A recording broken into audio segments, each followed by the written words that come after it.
تو یہ بہت اس وقت حساس مسئلہ بن چکا ہے، پورے ملک میں طلاق کی شرح بہت بڑھ گئی، کہ برداشت نہیں ہے، والدین اپنے بچوں کو برداشت نہیں سکھاتے۔ میں نے جتنے سال تمہارے ساتھ گزارے، میں تمہیں یہ ایک میری ساری باتوں کا اگر خلاصہ تو ایک چیز ہے کہ لوگوں کی برداشت کرنا سیکھ لو۔ وہ لوگوں میں بیوی ہو، باپ ہو، بہن ہو، بھائی ہو، دوست ہو، پڑوسی ہو، اپنا ہو، غیر ہو، برداشت کرنا سیکھ لو، آپ کی زندگی خوبصورت ہو جائے گی۔ اگر جواب دینے شروع کیے تو زندگی کا حسن سارا ہاتھوں سے نکل جائے گا۔ جب آپ نے نبوت کا اعلان کیا تو آپ کی 2 بیٹیاں حضرت رقیہ اور ام کلثوم، ان کا نکاح ہوا تھا ابو لہب کے بیٹوں کے ساتھ، چچا تھے نا ابو لہب۔ تو جب آیت آئی تبت یدا ابی لہب، تو اس نے آ کر اپنے بیٹوں سے کہا کہ راسی فی رؤوسکما حرام، میں اس گھر میں قدم نہیں رکھوں گا جب تک تم محمد بن عبداللہ کی بیٹیوں کو طلاق نہ دے۔ تو اس کا ایک بیٹا عتبہ، وہ حرم میں آیا، آپ تشریف فرما تھے، یہاں سے گریبان پکڑ کے جھٹکا دیا، آپ کا گریبان پھٹ گیا۔ وہ کہنے لگا تیری بیٹیوں کو طلاق ہے۔ طائف کے پتھر کھائے اور بد دعا نہیں کی۔ جب یوں بیٹی کی طلاق بھرے مجمع میں سنی تو کہا اچھا، میں اللہ سے کہتا ہوں اپنا کوئی کتا تیرے اوپر چھوڑ دے۔ اتنے دکھی ہوئے کہ اس کے لیے بد دعا کی۔ تجارتی قافلہ شام جا رہا تھا، اس میں عتبہ بھی تھا، تو ابو لہب آیا، دیکھو میرے بیٹے کو محمد نے بد دعا دی ہے، اور اس کی باتیں خالی نہیں جاتی، اس کی حفاظت کرنا، کوئی اس کو کچھ ہو نہ جائے۔ ایمان مقدر میں نہیں تھا اور بات پہ اعتماد اتنا تھا۔ جب یہ قافلہ زرقاء اترا تو ایک شیر آیا اور اس نے یوں سب کو دیکھا ایسے، تو عتبہ چیخنے لگا یہ محمد کی بد دعا آ گئی، یہ محمد کی بد دعا آ گئی، اور یہ مجھے مار دے گا۔ میں کہا پاگل ہے، ہم 300 آدمی ہیں، کیسے تجھے مار دے گا، ہم تیرے پہرے دار ہیں۔ انہوں نے سارے اونٹ کے پالان کٹھے کر کے اونچا مینار سا بنا دیا، اور اس کے اوپر اس کو سلایا، اور خود چاروں طرف بیٹھ گئے پہرا دیں۔ اللہ نے سب کو سلایا۔ شیر آیا اور ایک ایک کو سونگا، چھوڑتا گیا، سب کو چھوڑ دیا۔ کتنے تھے مجھے کہیں ملے نہیں، لیکن 150-200 تو ہوتی تھے جب قافلہ چلتا۔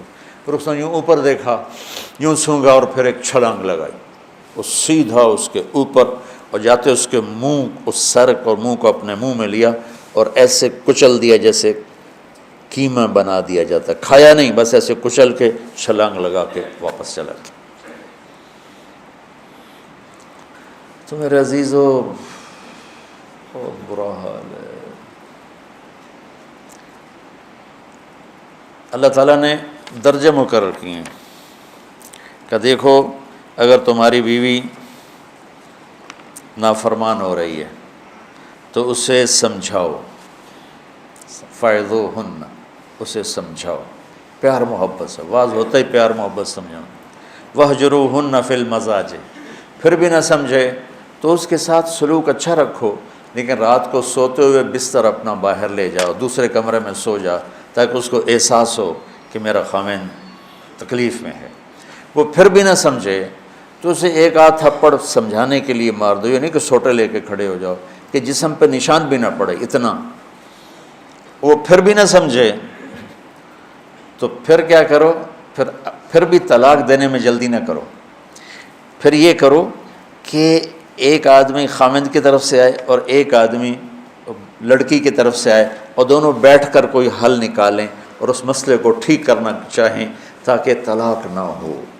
پھر بھی اگر نہیں ہو سکتا تو پھر بیوقوف بن کے 3 طلاق مت دو، 1 طلاق دو، 1 طلاق دو، شاید اس کو احساس ہو جائے۔ پھر بھی وہ نہیں باز آتی تو چھوڑ دو، چونکہ جو کام 3 طلاق نے کرنا ہے وہی 1 طلاق نے کرنا ہے۔ 1 طلاق سے بھی بیوی سے آپ کا نکاح ٹوٹ گیا، لیکن آپ کو ایک سہولت حاصل ہے کہ اس کے بعد اگر آپ چاہتے ہیں کہ ہم دوبارہ صلح کر لیں، لڑکی صلح کر لے، تو آپ دوبارہ نکاح کر لیں گے۔ عدت کے دوران تو دوبارہ نکاح کرنے کی بھی ضرورت نہیں ہے، اور اگر عدت گزر جائے پھر آپ نکاح کر سکتے ہیں۔ لیکن چھوٹتی 3 طلاق دے کر آپ اپنا راستہ بند کر لیتے ہیں، پھر پوچھتے پھرتے ہیں۔ ایک بندے نے اپنی بیوی کو 3 طلاق دی، اور مولانا صاحب کے پاس کسی مولوی، ہر قسم کے لوگ ہوتے ہیں، کہ مولانا صاحب میں بیوی نے 3 طلاق دے دیتی، کوئی کی فتویٰ ہے؟ انہوں نے فرمایا حرام ہو گئی، کوئی رستہ کوئی انہوں نے جیب سے لفافہ نکالا اور ان کے سرانے اس کے مسلح کے نیچے ایسے رکھ دیا کہ مولانا صاحب کوئی طرح دسو کہ ہوں تو سوچنا ہی پوے گا، دس تو کی آکھے آئی؟ کہا جی میں آکھے آئی طلاق طلاق طلاق۔ میں کہا شکر الحمدللہ کوئی نہیں ہوئی۔ کہا جو کیوں ہے؟ آکھے او ہوندا طلاق۔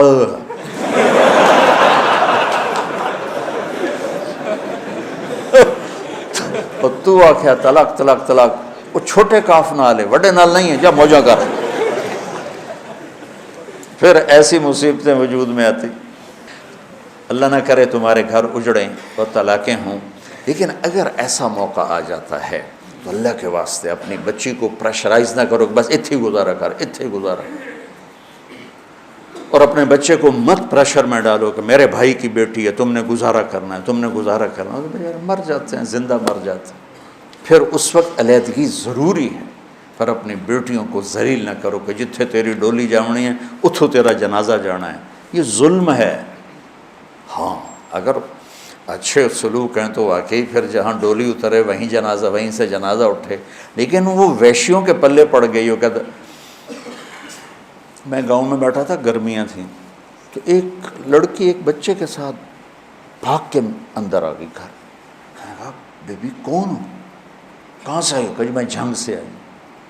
تو اس وقت یہاں کہا میں اللہ کے واسطے میری جان بچا دو، مجھے میرے خامن سے طلاق لے کے دے دو۔ کہا میں تو تجھے جانتا نہیں، نہ تیرے خامن تو، کہ میرا خامن ریڑھی لگاتا ہے اور روزانہ مجھے آ کے مارتا ہے، کوئی ایک دن کا ناغہ نہیں جس میں مجھے مارتا نہ ہو، میں ماں باپ کے پاؤں پکڑ چکی ہوں، یہ کسائی ہے، انسان نہیں ہے، مجھے طلاق دلوا دو۔ وہ کہتے ہیں ہم تجھے قتل کر سکتے ہیں، طلاق نہیں لے سکتے۔ تو میں بھاگ کے آپ کے پاس آئی ہوں کہ آپ میری اس سے طلاق دلوا دو۔ میں کہا بیٹے میں تمہیں جانتا نہیں، تیرے ماں باپ کو جانتا نہیں، خاندانی معاملات میں ایسے پڑھنا میں کیا کر سکتا ہوں۔ ان مضامین کو اللہ تمہیں کل کو بٹھائے ممبروں پر تو معاشرت بیان کرو، لوگ برباد ہو گئے، انہیں پتہ ہی نہیں ہے کہ زندگی کی خوشیاں کہاں سے ملتی۔ میں نے قرآن میں یا ایھا الذین آمنوا آیا ہے 190 دفعہ، 190 دفعہ، لیکن شیخ ابو بکر الجزائری رحمۃ اللہ علیہ کی میں نے ایک کتاب پڑھی اسی پر، نداء الرحمن کے نام سے وہ کتاب ہے، نداء الرحمن۔ تو اس میں آخری ہے یا ایھا الذین آمنوا توبوا الی اللہ توبۃ نصوحا، لیکن علماء نے یا ایھا النبی اذا طلقتم النساء، اس کو بھی قائم مقام یا ایھا الذین آمنوا کے کیا ہے۔ تم ذرا یا ایھا الذین آمنوا اذا طلقتم النساء، یہ تو بات سمجھ میں آتی، اے ایمان والو اگر تمہارا ارادہ ہو جائے بیوی کو طلاق دینے کا، لیکن یہاں کیسے ہے یا ایھا النبی، اے میرے نبی، اذا طلقتم النساء، اے ایمان والو جب تم اپنی بیویوں کو طلاق دینے لگو۔ یہ دو لفظوں کا آپس میں جوڑ نظر نہیں آتا، قرآن بے جوڑ تو ہے نہیں۔ تو مجھے یاد پڑتا ہے، اب لوگ دیکھنا کہ فرمایا کہ یہاں اللہ اپنے حبیب کو بطور سفارش لایا ہے کہ میں اپنے نبی کو سفارشی بناتا ہوں تمہارے سامنے کہ طلاق نہ دو، گزارا کرو، طلاق نہ دو، اور اگر دینی پڑے تو پھر اس کا یہ طریقہ ہے۔ ایک طلاق سے تمہارا کام ہو گیا، اب مت 3 طلاق دو، اور اگر تمہیں 3 ہی دینی ہے تو پھر اس کی عدت، اس کی جو وہ مینسز کے بعد پھر دوسری دو، پھر جب اس کو حیض پورا ہو جائے دوسری دو، پھر جب حیض پورا ہو جائے تیسری دو۔ اگر تم نے 3 ہی دینی، یہ کٹھے جو 3 کا بم مارنا ہے، اس نادانی سے اللہ مجھے بھی بچائے، اللہ سارے معاشرے کو بچائے کہ ہماری زندگی میں اللہ تعالیٰ وہ اخلاق پیدا فرما دے جس سے ہمارے گھر اجڑے نہیں۔ یہ وہ اسباق اور دروس سے زندگی ہیں بچوں جو عام طور پہ دوران تعلیم نہیں بتائے جاتے۔ اتنا بڑا نصاب ہے کہ یہ چیزیں پڑھائی نہیں جاتی، گزار دی جاتی، لیکن میرے نزدیک یہ ان سے بھی زیادہ ضروری۔ رفع یدین کرنے نہ کرنے پر جنت کا دار و مدار تو کوئی نہیں۔ سورۃ فاتحہ کے پڑھنے نہ پڑھنے پر جنت کا دار و مدار تو کوئی نہیں، آمین اونچی کہنے پر نیچی کہنے پر کوئی جنت کا دار، اور یہ وہ مسائل زندگی ہیں جس پر آدمی اگر ان کا حل نہ ہو تو آدمی تباہ ہو جاتا ہے، دنیا بھی آخرت۔